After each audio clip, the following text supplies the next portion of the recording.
Statement, the Prime Minister.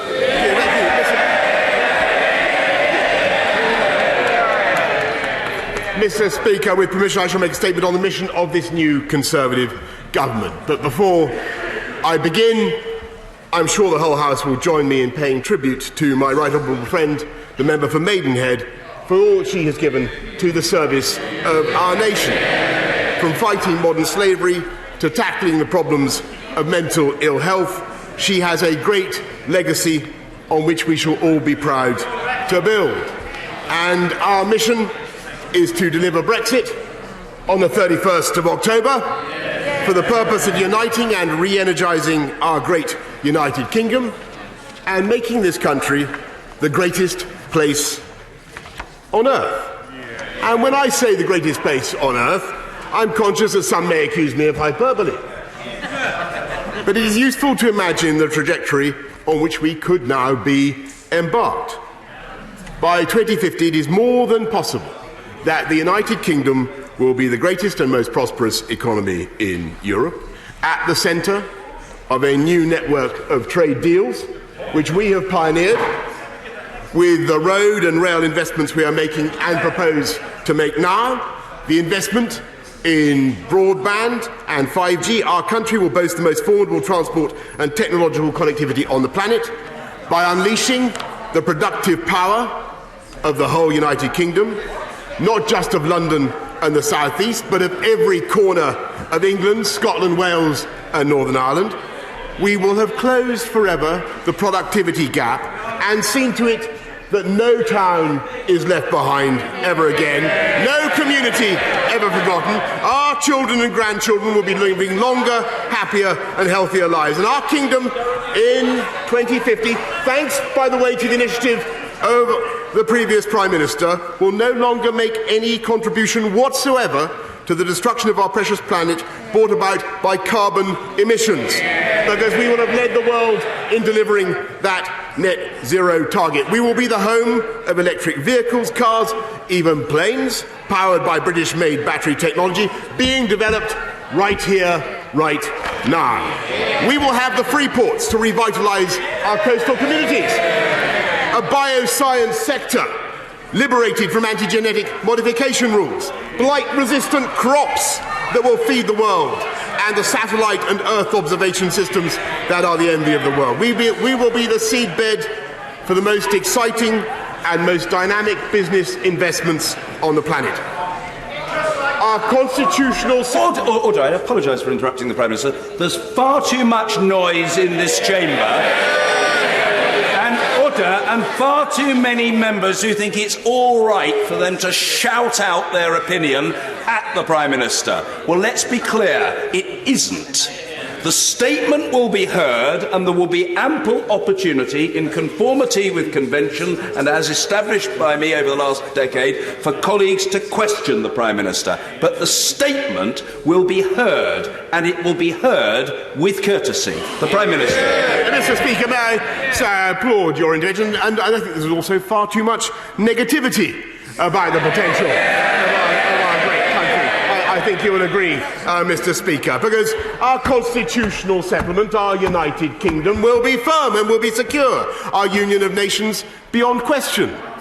Our democracy robust. Our future clean, green, prosperous, united, confident and ambitious. And that is the prize, and that is our responsibility in this House of Commons to fulfil. And to do so, we must take some immediate steps. And the first is to restore trust in our democracy and fulfil the repeated promises of Parliament to the people by coming out of the European Union and doing so on October the 31st.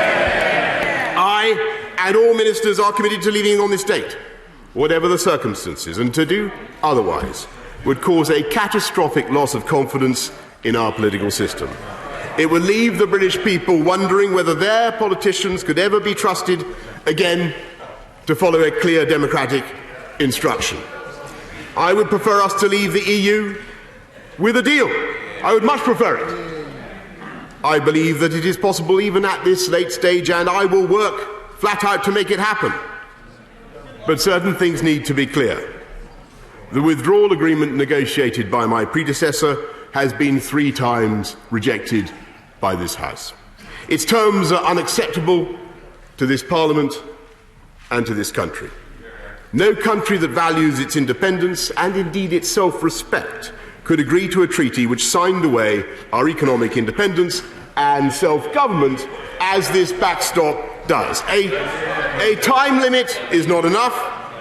If an agreement is to be reached, it must be clearly understood that the way to the deal goes by way of the abolition of the backstop.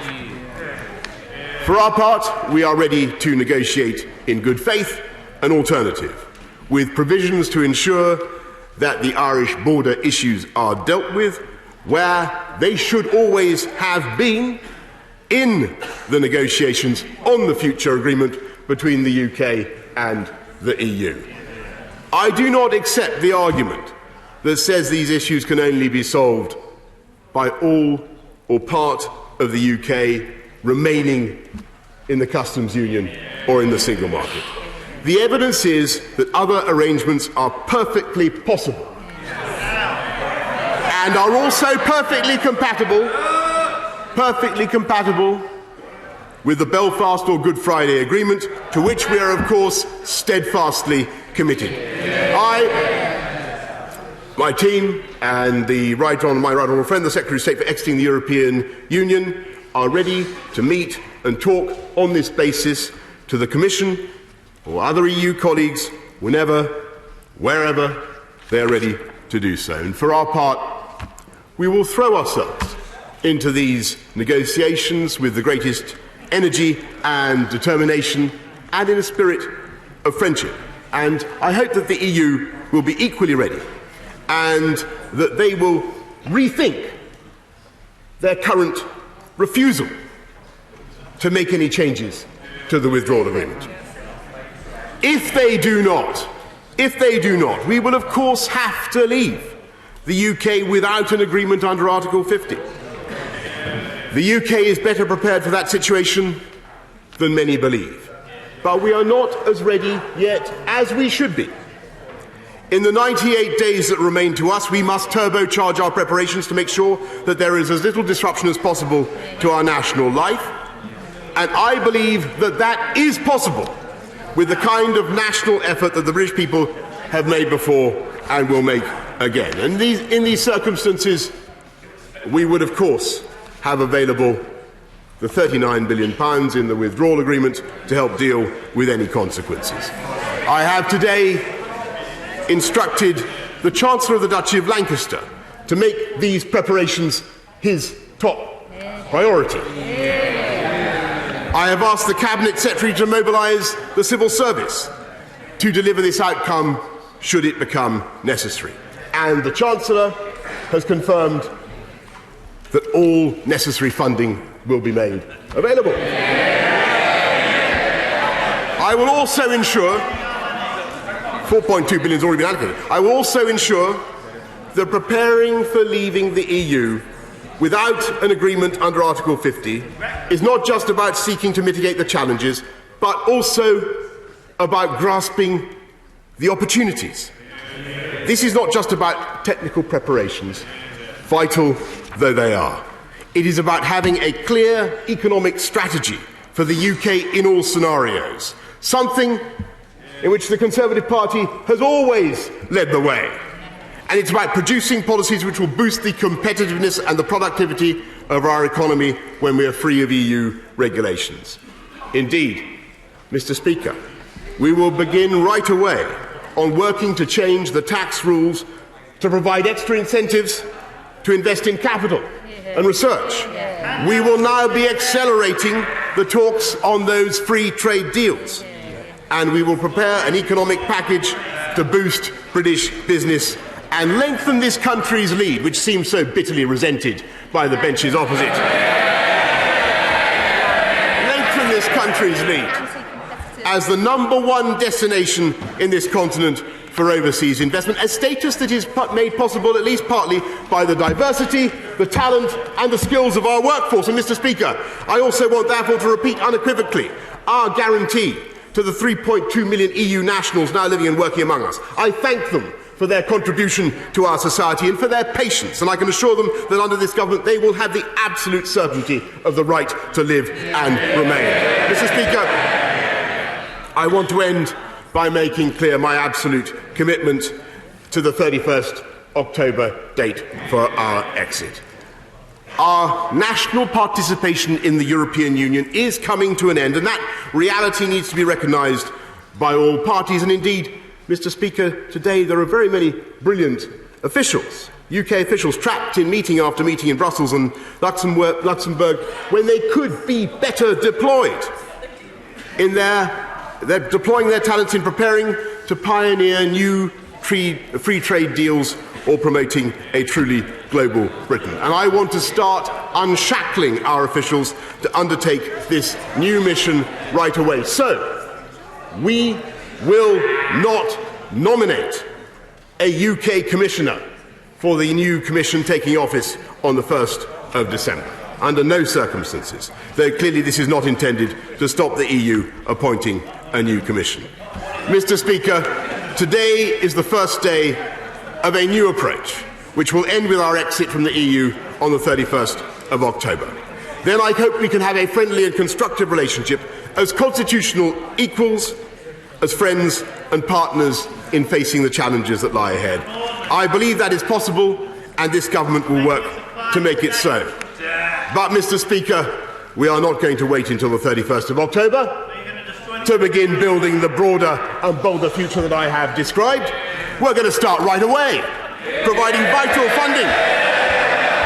funding for our frontline public services, to deliver better health care, better education and more police on the streets. Mr. Speaker, I am committed to making sure that the NHS receives the funds it deserves, receives the funds that were promised by the last government in June 2018, and these funds will go to the front line as soon as possible. This will include urgent funding for 20 hospital upgrades and winter readiness. I have asked officials to provide policy proposals for drastically reducing waiting times and for GP appointments.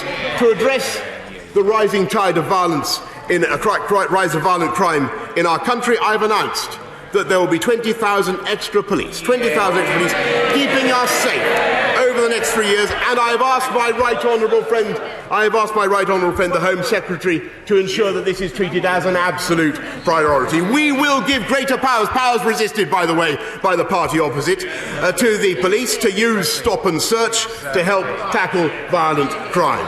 I have also tasked officials to draw up proposals to ensure that in future those found guilty of the most serious sexual and violent offences are required to serve a custodial sentence that truly reflects the severity of their offence, and policy measures that will see a reduction in the number of prolific offenders. On education, I have listened to the concerns of so many colleagues around the House, and we will increase the minimum level of per pupil funding in primary and secondary schools and return education funding to levels that began by the end of this Parliament.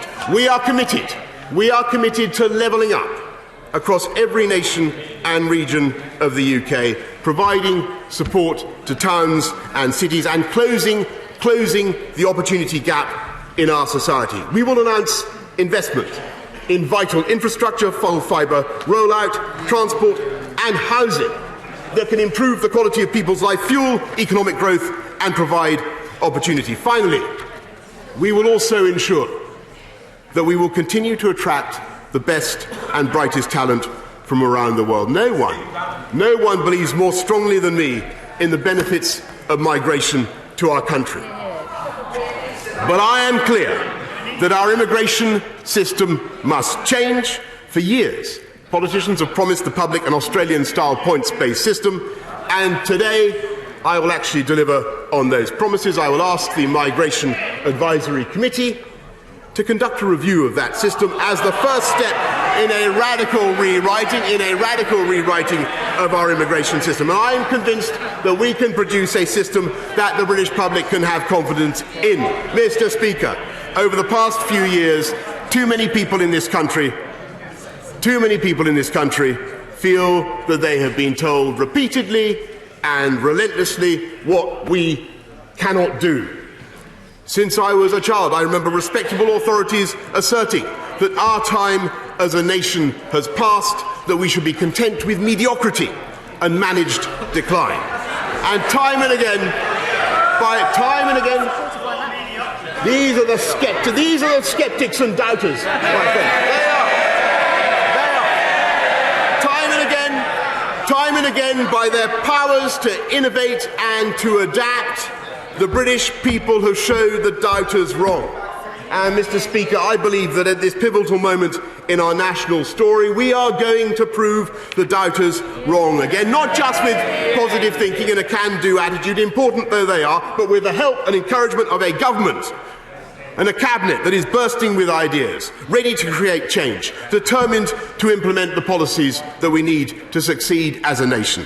The greatest place to live, the greatest place to bring up a family, the greatest place to send your kids to school, the greatest place to set up a business or to invest, because we have the best transport and the cleanest environment and the best healthcare and the most compassionate approach to care of elderly people. That is the mission of the cabinet I have appointed, and that is the purpose of the government I am leading. And that is why I believe that if we bend our sinews to the task now, there is every chance that in 2050, into when I fully intend to be around, though not necessarily in this job, we will be able to look back on this period, this extraordinary period, as the beginning of a new golden age for our United Kingdom. And I commend this future to the House just as much as I commend this statement, Mr. Speaker.